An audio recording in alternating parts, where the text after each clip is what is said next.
Les secrets d'une langue.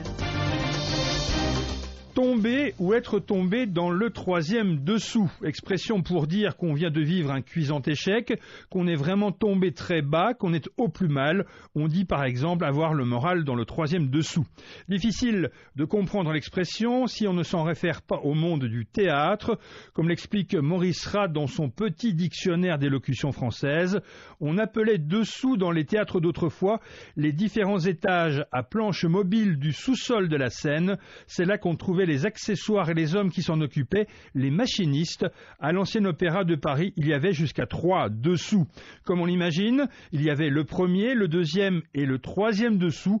On disait donc à l'époque d'une pièce de théâtre ou aussi de comédiens qui étaient copieusement sifflés qu'ils étaient tombés dans le troisième dessous, littéralement qu'ils ne pouvaient pas tomber plus bas dans la disgrâce des spectateurs.